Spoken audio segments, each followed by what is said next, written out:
Okay, now we're going to change these valve seals. In the previous video, we showed you how we compressed the spring with this spring compressor, and we already took the keepers out. Let me see the keepers. These are the keepers right here. So now we take this spring off, set it somewhere safe in case it's coming loose, and let's get this, just come in, zoom in real close. I want to get this valve seal off of here and put a new valve seal on. Okay, there we go. And I got the valve seal. That's the old one. Let me get a new one. Get a new valve seal.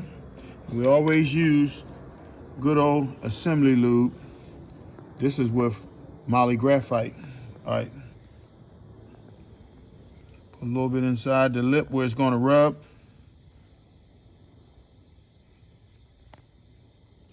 Let's get the new one on. Oh, we almost forgot. We have to put our shims in. Okay, let's put a little bit of assembly lube on the shim because they roll around when the car is started up. So we like to put a little bit of assembly lube on it.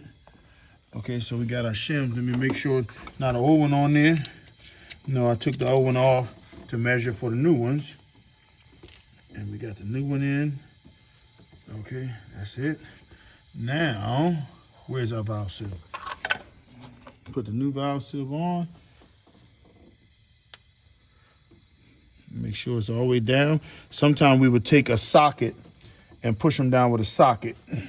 But in this case, we don't have a socket. Let's get rid of this old spring. Take the pressure off.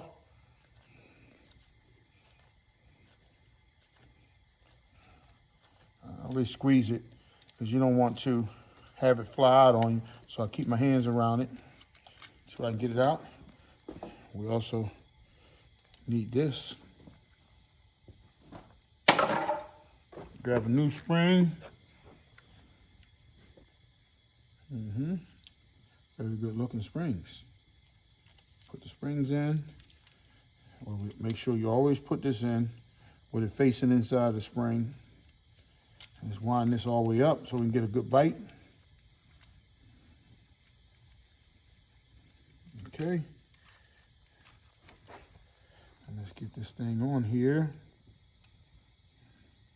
Let's bite it.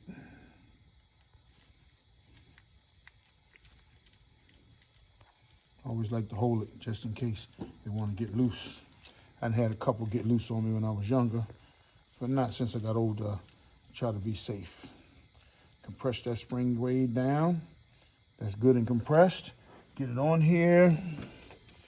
Make sure you can see the head of the valve. Okay, not low enough. See how high that's up? We need it lower to get the keepers in. Need to see the tip of the valve. A little bit more. Okay, that should be good. See the line where the keeper locks in? Where the screwdriver at?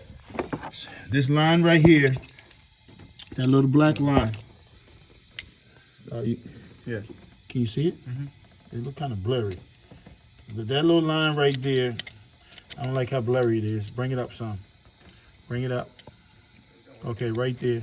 That's the line that locks the keepers in. So we're gonna put the keepers back in. Oh my God, I dropped the keeper. I got it. You got it? Yeah.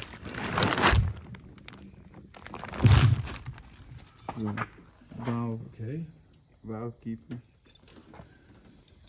Okay, so we roll that one around to the back side, and we take this keeper and put it on this side. Always, they are beveled.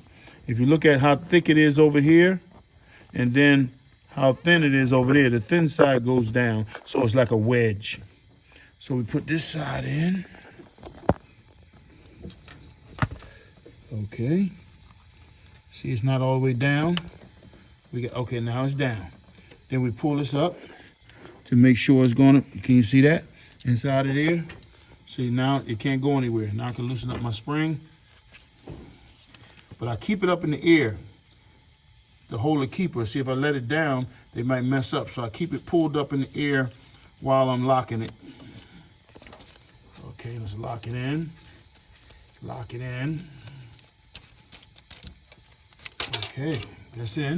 And I always take my hammer and I like to hit it sideways because if it's going to bounce out, I want it to bounce out while my air hose is hooked up, pushing the valves up in the air. So this is your intake and exhaust valve, and the air is pushing it up against the head to keep the valve from falling down on top of the piston. So here we go. As long as I can hit this, it's not going anywhere. Okay? Wonderful. Job well done.